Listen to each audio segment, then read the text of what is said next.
Pour faire accepter n'importe quoi à un peuple, c'est très simple, il te suffit d'utiliser la fenêtre d'Overton. Alors le concept de fenêtre d'Overton, c'est quoi? Eh bien imagine une fenêtre où tout ce qui est à l'intérieur est considéré comme acceptable, envisageable ou encore populaire, et tout ce qui est à l'extérieur, lui, est considéré comme sensible, radical ou impensable. Eh bien l'idée de la fenêtre d'Overton, ça serait de rendre tout ce qui est radical comme populaire et envisageable par le public. Mais alors comment faire? Eh bien selon le créateur de cette allégorie, Joseph Overton, il existerait 4 étapes. La première étape, c'est de faire passer une idée impensable comme une idée radicale. Par exemple, imaginons que je veuille que tous les Bruns soient expulsés du Canada. Mon idée est alors jugée comme impensable, mais si elle est partagée par un petit groupe de personnes marginales, le sujet cesse d'être un tabou absolu et le sujet commence à être débattu au sein d'un petit groupe d'individus. Mon idée est donc devenue radicale. La deuxième étape, sans doute la plus dure, c'est de faire passer cette idée radicale comme une idée acceptable. Dans cette étape, on cherche à faire accepter notre idée dans la société en s'appuyant par exemple sur la science ou alors si vous avez les moyens, vous pouvez carrément acheter des chaînes de débat pour débattre en boucle du renvoi des Bruns du Canada. L'idée devient donc acceptable dans le débat public. Maintenant que vous avez réussi à mettre en avant une idée qui choque plus, la troisième étape, c'est de la rendre raisonnable. Il s'agit ici de modifier la perception initiale du sujet abordé. On explique que le sujet révèle d'une importance sociale et que les personnes opposées sont soit contre le progrès ou alors pas assez patriotes. Par exemple, faites que des intellectuels parlent de votre idée, en expliquant que les Bruns prennent le travail des blonds ou qu'ils travaillent moins et qu'ils profitent plus de l'assurance maladie que les roux. Faites en sorte que tout le monde en parle et en débatte et que le sujet soit partout dans la vie quotidienne jusqu'à ce qu'il devienne populaire. Bravo, si vous avez coché toutes ces étapes, ce qui était considéré comme radical il y a encore quelques années devient alors populaire et normal.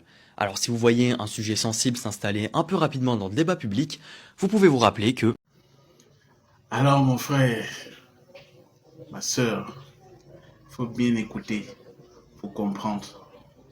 Faut pas qu'on nous manipule.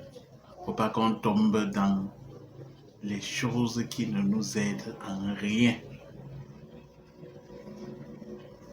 Le tribalisme est un construit, est un objectif, a un but. Et c'est ceux qui l'ont initié qui savent à quoi est-ce qu'ils jouent. Toi et moi, qui sommes les enfants d'en bas, les enfants du terre-terre, qui n'avons pas choisi où naître. Pourquoi est-ce que on doit saillir? Pourquoi est-ce que je devrais m'en prendre à mon semblable au nom de l'effet qu'il soit des X endroits, alors que ni lui, ni moi avons choisi de naître nulle part?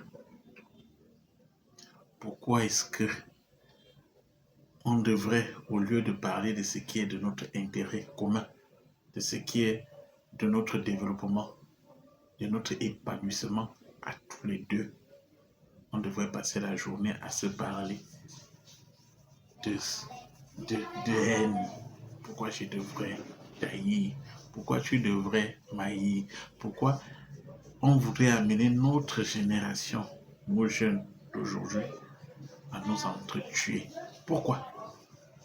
Moi, j'ai dit non, je ne me reconnais pas dans ça.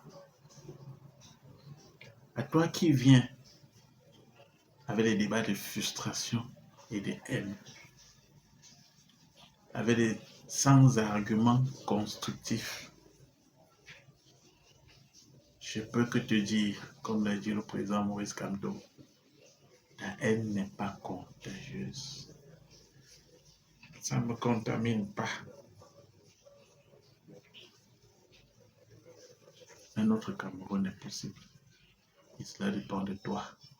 Cela dépend de moi. Cela dépend de nous tous. On est ensemble.